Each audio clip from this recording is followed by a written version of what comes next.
Olá pessoal, eu sou Hugo Machado II e esse é mais um vídeo do quadro Dissecando o CTN. No vídeo de hoje daremos sequência à análise do artigo 54 do Código Tributário Nacional, dedicado à não cumulatividade do ICM, hoje ICMS.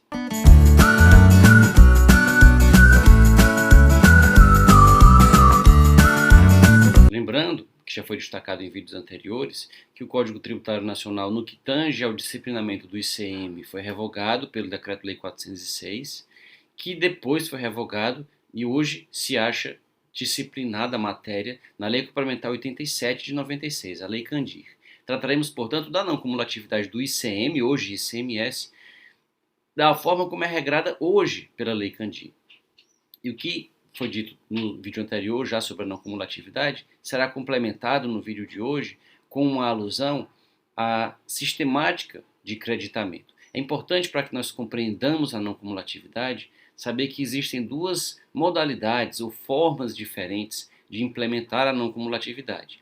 A Constituição diz simplesmente que se compensa em cada etapa, do imposto devido em cada etapa, aquele que já foi cobrado nas etapas anteriores. E a palavra cobrado se compreende, a jurisprudência e a doutrina compreendem como incidente. O tributo que incidiu nas etapas anteriores, ainda que não tenha sido pago, eventualmente, isso não importa, mas se ele incidiu nas etapas anteriores, ele pode ser abatido na etapa atual, presente, de cuja tributação se cogita. A Constituição diz simplesmente isso. Então se pode colocar a questão seguinte: quais operações anteriores? Só as que dizem respeito àquele mesmo item que está sendo tributado. Então, se vende uma caneta, só as operações anteriores com aquela caneta? Na verdade, não. Até porque seria dificílimo o controle para que o crédito dissesse respeito a cada produto específico. Mas ainda assim, se faz uma diferenciação que decorre do uso das sistemáticas, como dizia, de apuração da não cumulatividade, ou de determinação desses créditos, que são as sistemáticas do crédito físico e do crédito financeiro. Por quê? Embora se faça a apuração de todos os créditos que decorrem de todas as entradas que já sofreram a incidência do tributo, que acontecem num determinado período de apuração. Se o tributo é apurado mensalmente, então se apuram as entradas que aconteceram naquele mês, as saídas que aconteceram naquele mês, e do tributo incidente nas saídas se abate o tributo que já incidiu nas entradas, e por isso, e do saldo desse valor, do saldo dessa conta, se chega ao valor a ser recolhido. Então, se os créditos são de 10 e os débitos são de 12, será feito um recolhimento de 2. Mas a questão que se coloca no vídeo de hoje é a seguinte: quais entradas? Todas. Só aquelas entradas que dizem respeito a bens que serão revendidos?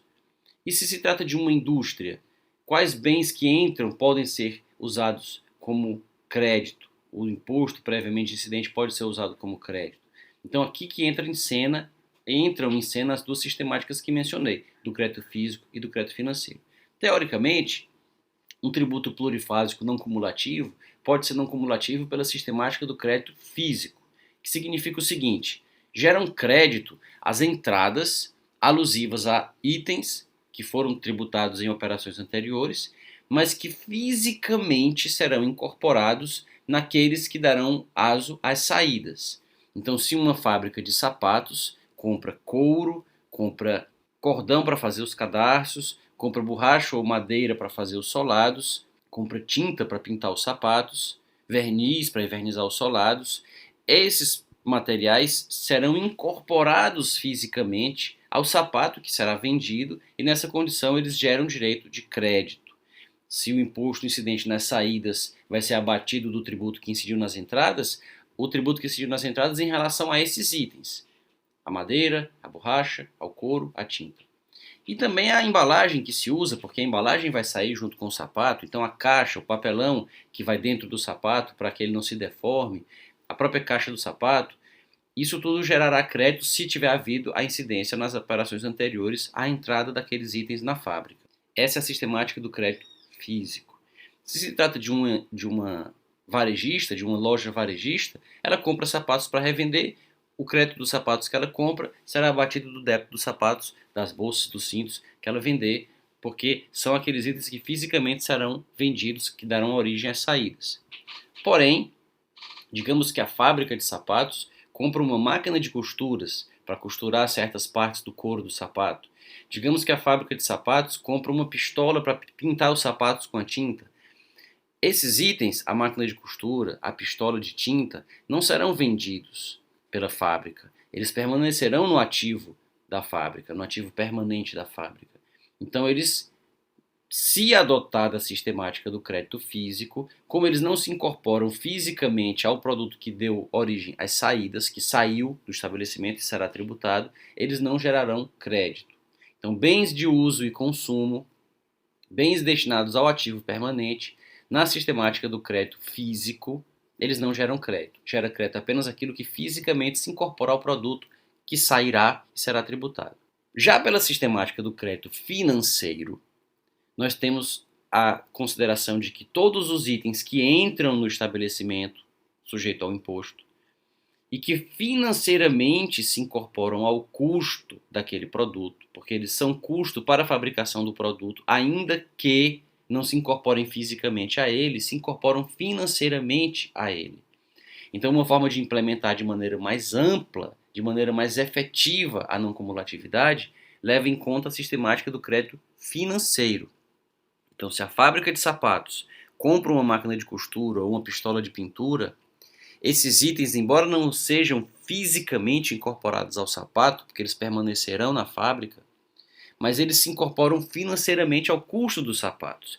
Se comprar uma máquina de costura mais cara, isso de uma forma ou de outra se refletirá ou refletir-se-á no custo dos sapatos e, portanto, no seu preço. Sapatos fabricados com um material, com uma máquina, com uma linha de montagem mais cara, se há custos mais elevados para fabricar aquele sapato, esses custos se refletirão ou refletir-se-ão no seu preço. E aí, nesse caso, se adotada a técnica do crédito financeiro, todos os itens que se incorporam, que são necessários à fabricação, à produção e se incorporam que são necessários ao próprio exercício da atividade tributada e se incorporam ao custo daquilo que é por ela produzido e vendido, eles dão direito a crédito. Então existem essas duas formas de, em tese, implementar a não cumulatividade. E aí se pode perguntar, e qual dessas aí é adotada no Brasil? No Brasil, se adota a técnica do crédito físico. Isso já foi mencionado em comentários de vídeos anteriores, comentários de artigos anteriores, em vídeos anteriores que comentam artigos anteriores do CTN dedicados ao IPI. Já se explicou isso, que para o IPI é adotada a sistemática do crédito físico. Para o PIS e para a COFINS, que são também contribuições que podem ser não cumulativas, se adota uma sistemática que é bastante próxima de uma sistemática de crédito financeiro puro, até porque como elas incidem sobre a receita, não teria como se considerar crédito físico, já que a receita não é propriamente decorrente ou necessariamente decorrente da saída de algo físico. A receita de um prestador de serviço, por exemplo, ela não decorre de uma saída física, portanto não faria sentido dar crédito só do que fosse fisicamente incorporado àquilo que sai, já que nada sai. Então o PIS e a COFINS são sujeitos à sistemática do crédito financeiro. E o ICM, hoje ICMS, na época o ICM foi sujeito à sistemática do crédito físico, na época do Código Tributário, do Decreto-Lei 406, mas com o advento da Constituição de 88, que incorporou ao âmbito de incidência a energia, o transporte, a comunicação, surgiu a discussão sobre se não seria imperioso adotar a sistemática do crédito financeiro, sob pena de o tributo incidindo sobre mercadorias, sobre transporte, sobre comunicação, sobre energia, e sendo não cumulativo, com essas incidências sobre itens tão diversos, ele terminaria se transformando num tributo cumulativo, em alguns momentos. Então, se adotou com a Lei Candir, a Lei 87/96, uma sistemática que aproxima bastante o ICMS da sistemática do crédito financeiro. Porém, houve alguns reveses, houve alguns retrocessos em relação a isso. Por quê? Porque a jurisprudência adotou a tese segundo a qual escolher entre crédito físico e crédito financeiro, pelo menos no que tange ao ICMS, é uma opção do legislador complementar. Não é uma imposição da Constituição a adoção do crédito financeiro. A lei pode adotar o crédito físico. O crédito físico seria o mínimo que a Constituição estaria impondo, e a lei poderia, se quisesse, a lei complementar poderia, se quisesse, conceder mais do que o crédito físico, que seria algo próximo ao crédito financeiro. Qualquer sistemática de creditamento mista que esteja entre o crédito físico, que é o mínimo, e o financeiro, que é o máximo, Ou seja, crédito físico com algumas ressalvas que o aproximariam do financeiro. Isso seria possível. E com essa decisão, que dizia respeito basicamente a discussões ligadas ao início da vigência da Lei Candir, que os contribuintes defendiam que ela era declaratória e não constitutiva do crédito financeiro, quando o judiciário se posicionou assim, então o legislador complementar compreendeu que poderia limitar os créditos. E o que aconteceu? A Lei Candir previa que a partir de 98, ela é de 96, ela previa que a partir de 98 ter-se a sistemática pura, ampla de crédito financeiro. Bens destinados ao ativo fixo, bens de uso e consumo, energia elétrica, comunicação, tudo geraria crédito para qualquer contribuinte do ICMS. Só que isso estava postergado no tempo. Os bens de uso e consumo só a partir de 98 poderiam gerar crédito, por exemplo. Com o advento dessas decisões, que deram ao legislador complementar o poder de alterar a sistemática de creditamento do ICMS, foi editada a Lei Complementar 102 e várias leis complementares posteriores foram modificando essa sistemática. Então, os bens de uso e consumo são seguidamente sujeitos a uma prorrogação. Eles foram prorrogados várias vezes. O direito de creditar-se de bens de uso e consumo que entram no estabelecimento, que não são revendidos, nem são incorporados ao ativo permanente. Eles são consumidos no estabelecimento. Material de limpeza, por exemplo, seria um exemplo de bem de uso e consumo. Material de limpeza comprado por quem não revende material de limpeza, nem industrializa material de limpeza, mas apenas usa para limpar o estabelecimento. Nesses casos, eles gerariam crédito a partir de 98.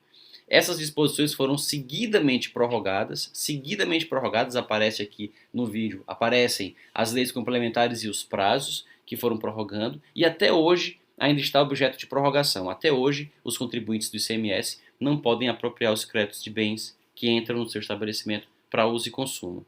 Em relação aos bens do ativo permanente, eles passaram com a Lei 102 a ser parcelados em 48 parcelas e o crédito é aproveitado em 1/48 por mês. Energia elétrica e comunicação passaram também a ser objeto de restrição para o uso de créditos em relação ao período posterior à Lei 102. Então, o que nós temos hoje é uma sistemática de creditamento mista em relação ao ICMS, que nem é de crédito físico puro, porque se pode creditar, por exemplo, os bens destinados ao ativo permanente, ainda que parcelados em 48 meses.